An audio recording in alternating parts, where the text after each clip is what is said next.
I'm going to talk a little bit more about food, my favorite subject. I love food.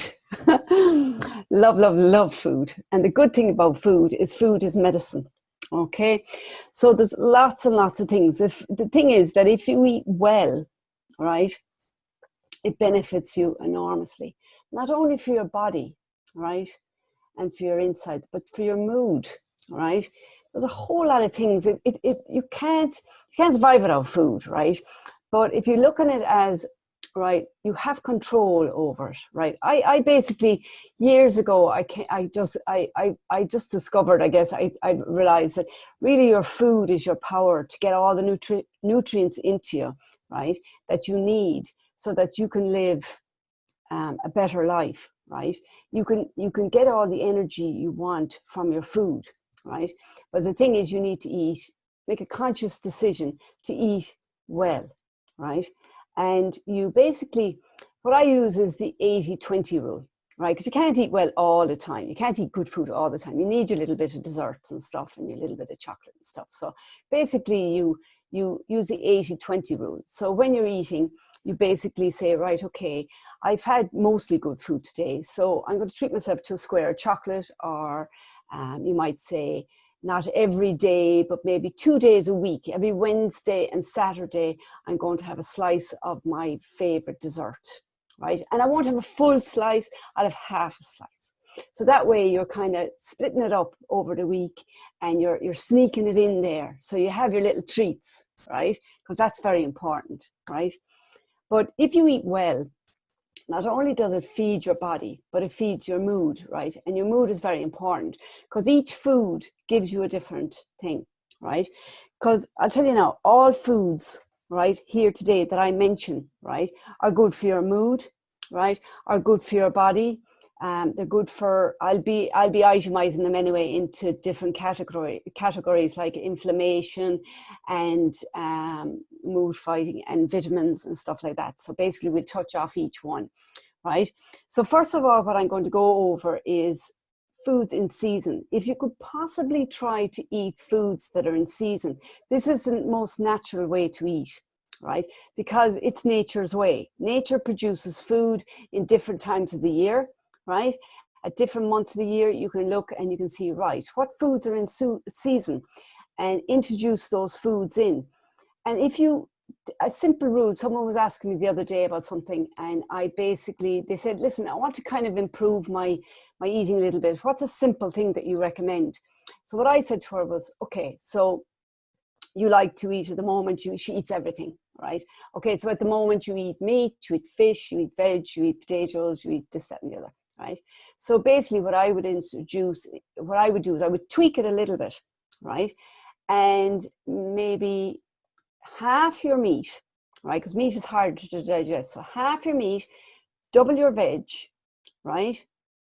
And half your carbs, right? So you can have as many veg as you want in your meal. You don't have to double it, you can triple it, right? You'll never ever be hungry as long as you have veg. Like last night now, I had broccoli, a mixture of broccoli, sweet corn, peas, I think I had sweet potato, and I had beans, right? So I had a nice variety in there, and I had a little bit of potato then, a little bit of sweet potato and a little bit of potato, and that was it, right? I just have, like, say the meat, if you want to have meat or fish, just have the palm of your hand, and the same goes for nuts, right?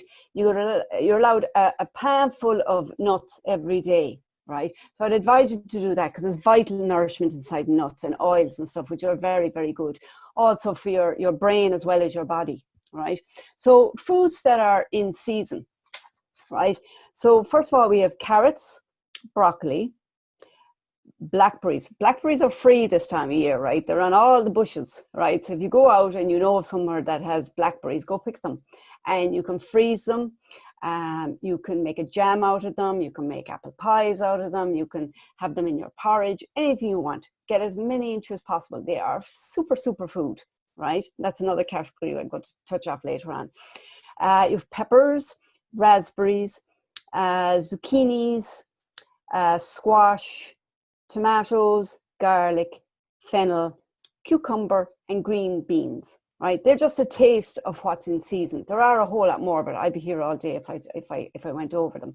You can Google them if you want to get more. But basically, you have the point I'm trying to get across is you have your foods that are in season, and if you could eat them as much as possible in that month, that would be great, because they're the freshest, and you know that they're local. If they're local, that's better, rather than shipped in from other countries where they put all sorts of stuff on them to keep them fresh and stuff. That's not very healthy. So the benefits of food: it's good to eat foods, but it's better if you know the benefits that it is giving you, right? So some of the benefits are, first of all, I'll mention that any food, right, that is frozen, say a frozen veg or a frozen fruit, is just as good for you as a fresh food, right? There's no difference, right?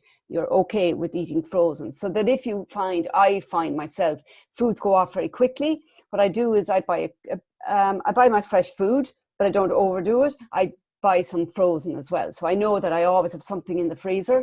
And then when the time comes and dinner comes, I can put on a little bit of frozen, a little bit of fresh, and have a nice variety of food, right? The foods have all different vitamins in them, right? Okay, so vitamin C is, I'll name the most important ones at the moment, which are for the immune system and anti-inflammatory things like. So vitamin C at the moment is very, very important. Our immune systems is what we want to boost. And vitamin D is very, very important, right? I don't know whether I mentioned this before, but I have this little spray thing here, vitamin D.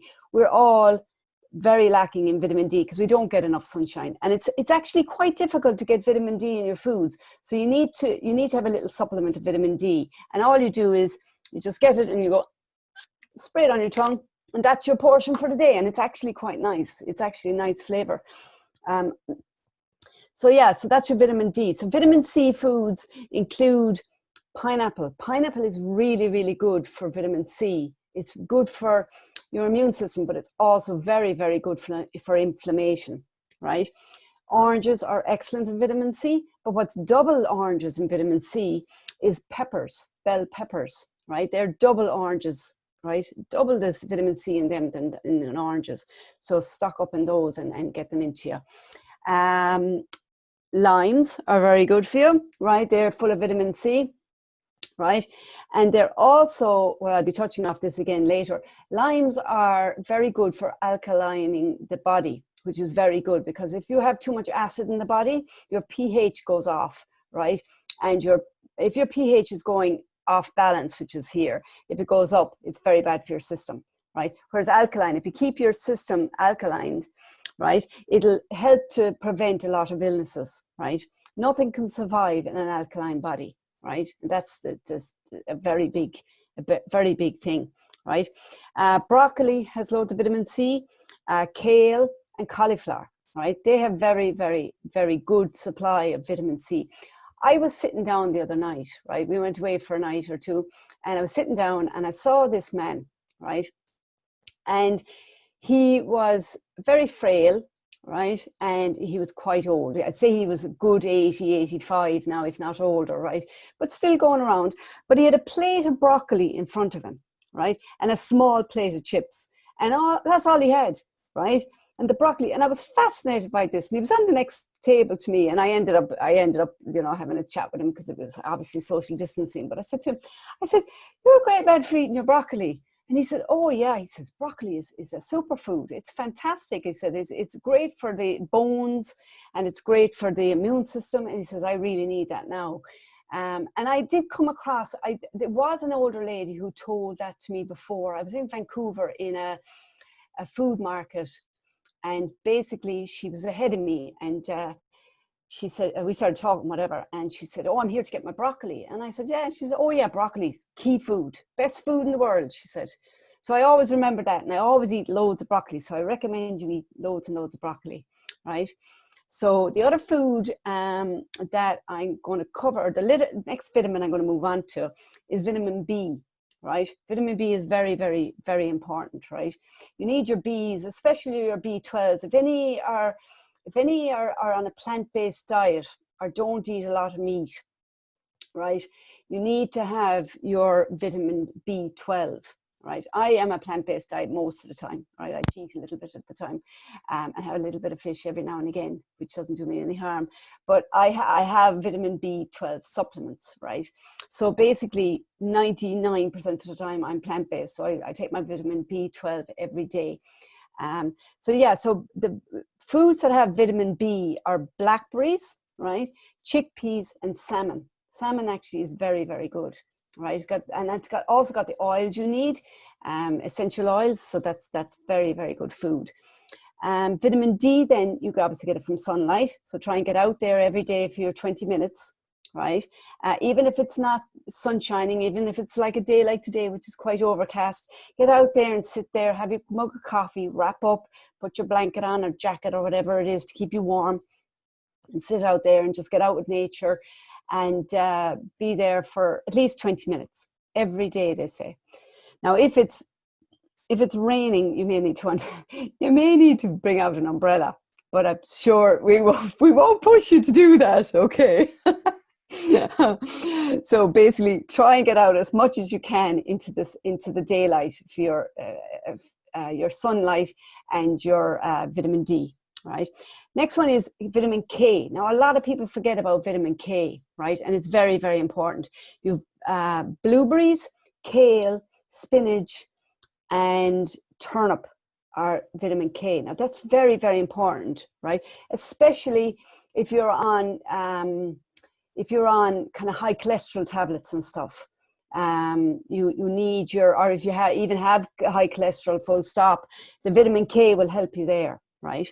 Okay. So yeah, so they're the different, just a little bit of looking into the vitamins and stuff, right? The next thing I want to talk about is how you eat and when you eat, right? These are very, very important. I got tips over the years. I've had all the things, irritable bowel and all sorts of things wrong with my system.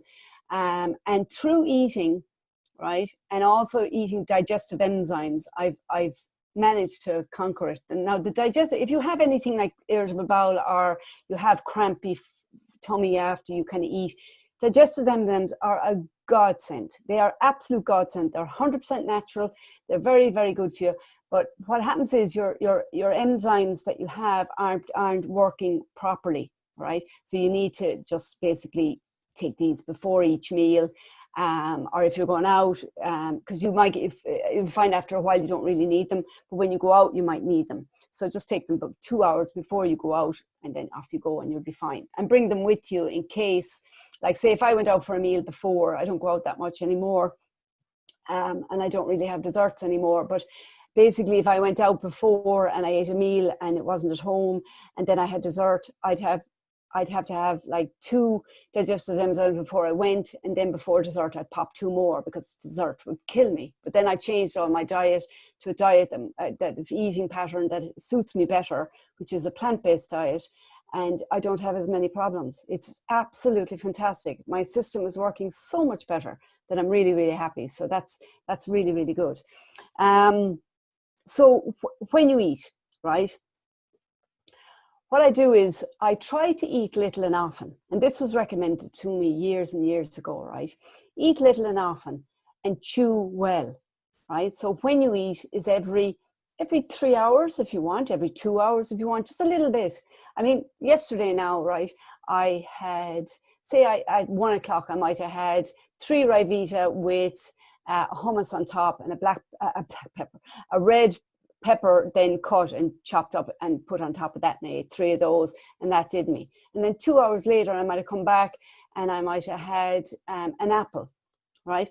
And 2 or 3 hours later I might come back and I might say, oh yeah, it's like say it's probably dinner time, tea time at that stage, right? So basically I had all those vegetables and stuff, and I had some beans, a little bit of mashed potato. And then if you get hungry again later on, you can have like a warm cup of milk if you want. You can put a bit of, if you have like trouble sleeping or anything, a little bit of nutmeg in there, no more than a teaspoon, but put a little bit of nutmeg in there. It's lovely. If you like a little bit of cinnamon in there as well, it's very, very good for you. Cinnamon is excellent for you. And a warm milk, and you can add a little bit of honey if you want to sweeten it up as well. And that's very, very good for helping you to sleep at night, right? If you have any problems sleeping, so that's a good one, right? The nutmeg is magic. That's how you eat and when you eat. So little and often, basically, throughout the day. I usually eat about 6 times a day. So I'd eat morning, lunchtime, and nighttime, and then like mid-morning, mid-afternoon, and maybe the milk at night then. So that's 6 times, right? You're giving your system a better option to digest the food, because you're not hitting it with a whole lot of food at once. You're hitting it with little bits and giving it time to digest it, and then another little bit, and then on and on and on, basically. So that was a good tip I got before. Foods that don't agree with you, right? If you find that you eat a food, like sometimes I would eat a little bit, I used to eat, I don't eat it anymore now because I just gave it up. I used to eat apple tart, and the pastry was just, whatever way the pastry used to sit in my stomach, it used to just drive me mad. It just used to, my stomach used to growl. So I'd have friends over for maybe an hour or two, and I'd have apple tart for them, and I'd have a little bit of apple tart, and next thing my stomach would start growling like that, roar, and really loud, and I'd be there going mortified, and basically I was going, what the hell? But it was my system telling me not to eat it, right? So I had to give that up, right? So anything that causes any discomfort or any really loud noises, like it did in my case, it's basically your system shouting at you, telling you, right, this, I don't like this, right? So, give it up, right? Cut it out. So substitute it with something else. So I'd be constantly tweaking my diet, my eating all the time, to learning about new foods and what suits me and trying new things. And I don't know if any have gone into my Sarah Yum Yums page. It's on Facebook, and I love to cook. So basically I cook all these different dishes, and any dishes you see in there, if you have been in there and you want to add a bit of meat to them, that's fine. Most of them are, if not all of them, are plant-based. So if you want to add meat to them, by all means, add meat in it, and there's no problem whatsoever. But there's little things in there, tips and tricks on how to eat very, very, very well for yourself, to give yourself a maximum amount of nutrition, so your body can function better and give you all the energy that you need. One thing that's very, very important, right, regarding eating is your gut, right? That is 90% of your immune system is in your gut, right? So if you have any problems with your gut, you can get them looked at. You can eat foods that are good for the gut. You can go to someone to try and heal your gut, because that's where a lot of your nutrition is lost. So basically, like earlier on now, I suppose it was last November, I started a treatment on how to heal my gut, right? And I did it with natural herbs and stuff. And I did that, and it took a couple of months. Now, I was very disciplined, so it took a couple of months, but I did it, and it's a huge benefit, because your gut is the starting point, right? But the most important thing is that you're getting good foods into your body. So every time you're making a choice about your foods, right? Try and first of all buy the foods in the shop first. If you buy the junk, like my husband's a lethal fella for buying the junk, right? He'll arrive home and you'll find chocolate bars inside with the fresh veg inside in the freezer, like, and you'll be rooting through. Next thing you see a Cadbury's walnut bar, like, and he's there and he's eating all sorts of stuff. And if it's there, you'll eat it, like, So basically, try not to have it there, or if you have it there, just have a little bit of it there for your little treat times. Okay. So we're going to move on now, and we're going to get on to anti-inflammatory foods. Right? These are very important, because the reason we have this condition, or the reason a lot of conditions are caused, is because of a low immunity, right, which we have, and inflammation, which we have. Those two things, if you only focus on those two things, right, getting into your system, the immune system boosting foods and the anti-inflammatory foods, they're very, very, very important, right? Some foods I've listed here for you today are honey. Believe it or not, I was shocked at that, because that wasn't on my list originally. Honey is an anti-inflammatory food. Turmeric, big fan of turmeric, right? huge fan of turmeric. I make a turmeric paste, right? And I add it to dishes. I add it to my warm milk at night. I sprinkle a little bit in my porridge, not too much, just a little bit. Get it into as much things as you can. But if you can make the paste, right? And if anyone wants the link to the turmeric video I have, just send me a message on Facebook or on my email or whatever, you know, basically, and I'll get that out to you. The other foods that are high in anti-inflammatory are onions, pineapples, horseradish, garlic, and pineapple. Did I say pineapple already? I must have been talking about pineapple before. But basically those foods. So you have honey, turmeric, onions, pineapple. Oh, I have pineapple down there twice. Pineapple, horseradish, garlic, right? Basically, they are very good anti-inflammatory foods, right? Very, very good for you, and very, very important that you try and get those in. The two main ones I use pineapple an awful lot, right? And I use turmeric an awful lot. I use onions an awful lot, and I use garlic an awful lot. I'm supposed to use honey as well, but sometimes I use the maple syrup. But all of them, try and get them all into your diet. Another trick I got before was, if you get a little, you know, you have a full bulb of garlic, you can actually roast that together, and then when you're having the rest of your meal, you might have a little bit of meat, a little bit of potato, veg. Just take a little bit off the bulb and put it on with your veg and stuff, and add it to your mouthful, and it's lovely. Very, very, very good. And just eat a little bit of parsley if you're worried about an odor from your breath or anything, and that will take care of that. Sweet potatoes are better than regular potatoes. Far more nutritious.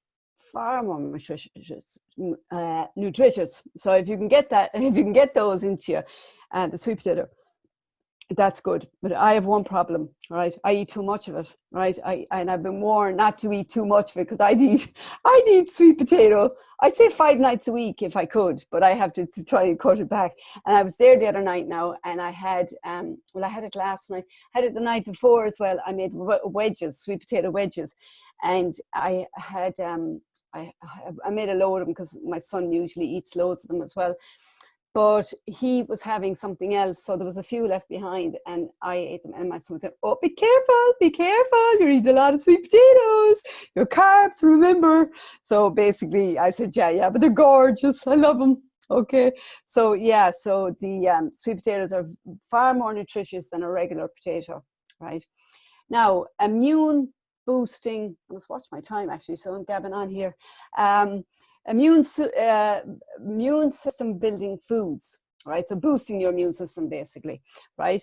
Mushrooms, huge, right? Ginger, garlic, citrus foods, right? They're the lemons and limes, oranges, right? Bell peppers, right? Bell peppers are really, really good, right? Yeah, and the garlic, right? The garlic, if you chop it up into little pieces when it's raw, chop it into tiny little pieces, right? And put it in the bottom of a little, if you have a little shot glass, right? I don't know if you have, but have it, bottom of a glass, basically. And put a little bit of water into it, right? Okay, switch it around and knock it back. You'll knock it back in one mouthful, right? The garlic. That'll go into your system, right?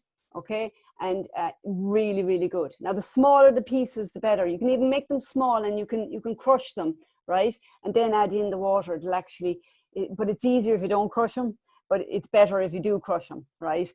And get those into every day, one bulb a day. Not bulb, a clove, a little tiny clove a day. Not a full bulb, a clove a day, right? Get that into every day. It's really, really, really good for your immune system, right? Yeah, so that's about immune boosting foods, right? Now, superfoods, right? I better move on here to superfoods, my favorite part. I love superfoods, right? Superfoods, every food gives a specific benefit and qualities to your body, but the superfoods are the thing, right? The superfoods are what you need to focus on, right? And yesterday, I don't know whether you noticed or not, but on Facebook, I shared a little video about, I was on the beach, and I shared a little video on seaweed. Now, seaweed is a superfood. It's really, really, really good for you, right? And if you can get it in a powder form and just add a spoonful into every dish, every soup, every casserole, every dish, right? Get it in there, right? Because it is so, so good for you. It's the #1 superfood, right? Okay. Other superfoods are raw cacao, right? Full of bees, right? Vitamin Bs. Very, very good for you. It is pure, so basically just use a small bit. If I was having a hot chocolate, I would heat some milk, 3/4 of a mug of milk, right? In a pot, obviously. And in the mug, then I put a tiny bit of milk, just about a tablespoon of milk, and then a half a teaspoon of the raw cacao powder. And you mix that around until it becomes kind of well mixed and diluted, right? And all dissolved, right? So you put it, you put the milk then into the mug, right? On top of that, and you add a little bit of honey. You can add a little bit of a 1/4 teaspoon of turmeric. You can add your nutmeg, your cinnamon, and mix it all in and drink that back. And that's really, really good for you, right? At nighttime, right? And you'll sleep like a baby and you'll be happy out, because chocolate is a mood enhancer as well. So that's good. And it's not bad chocolate. It's actually good chocolate because it is raw cacao powder, which is powerful stuff, powerful stuff. Okay, so the next one in the superfoods is spinach. Black pudding is superfood, imagine. I was shocked at that. I learned that years and years ago, that black pudding was a superfood. I don't eat a lot of it myself, but it is very, very good. I've actually, since I've kind of gone plant-based in the last 3 years, I basically haven't eaten an awful lot of black pudding. But if you do eat it, it is very, very good for you. Excellent. Ginger is a superfood, right? ACIA berries. They're little black berries, right? They're a superfood, right? Nutritional yeast. Now, nutritional yeast is something that is very, very good. It's kind of like it's in a kind of tub. It's like little flakes, right? And this is a superfood, and it's really, really good. It gives a kind of a cheesy flavor to dishes and stuff, or if you want to put it on your sweet potato fries or your sweet potato wedges, it adds a lovely cheesy kind of a flavor to them, and a little bit more of a kind of a texture. You can try that, and if you like some parmesan on top of your sweet potato fries, excellent. Really, really nice as well. So basically, the nutritional yeast is very good. Spirulina, very, very good. Mushrooms, the reishi mushroom, the reishi mushroom is a particular type of mushroom, and that is a superfood. Very, very good. You have the coconut, you have turmeric, you have maca. All these foods are superfoods. So if you get those, a little bit of those into you, a little bit of everything into you, and it'll benefit you hugely. Right, so that's the superfoods. Okay, okay. How am I for time? In case you have any questions, right? I'll go for another 5, and then I'll stop talking. All right.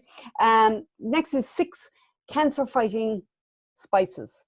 Right, and these are good for everybody. Basically, they're preventative. Right, plus they're very good. They give valuable nutrition to everybody. Right. The first one I have down is garlic. The second one is cinnamon. Third one is ginger. The fourth one is cayenne pepper. And the fifth one is turmeric. And the sixth one is mushrooms, mainly shiitake and white button mushrooms, right? They're very, very, very good, very important foods to introduce to your diet, right? Okay. So, yeah, so the last thing I kind of, basically, I was on about was dark chocolate and the benefits of dark chocolate. Now, not everybody likes dark chocolate, but I just wanted to tell you the benefits of it because they're huge, right? First of all, they're a mood enhancer, right? They boost your endorphins in your brain, right? They're the happy endorphins in your brain, which are always very good. They contain antioxidants, the dark chocolate does. Very good for cardiovascular system, your heart and everything. Reduces blood pressure, right? Very, very important. Right, and the smell of chocolate increases the brain waves, right? Increases your brain waves and helps you to relax, right? Triggers relaxation, right? So that's very important. So if you don't want to eat it, you could always smell it, right? That'll benefit you. Okay, so I hope you enjoyed that. I hope you got a lot of benefit out of it. And the most important thing is wherever we can help ourselves, we have to try and help ourselves. And food is a huge area where we can help ourselves. So make good choices and enjoy your food. All right.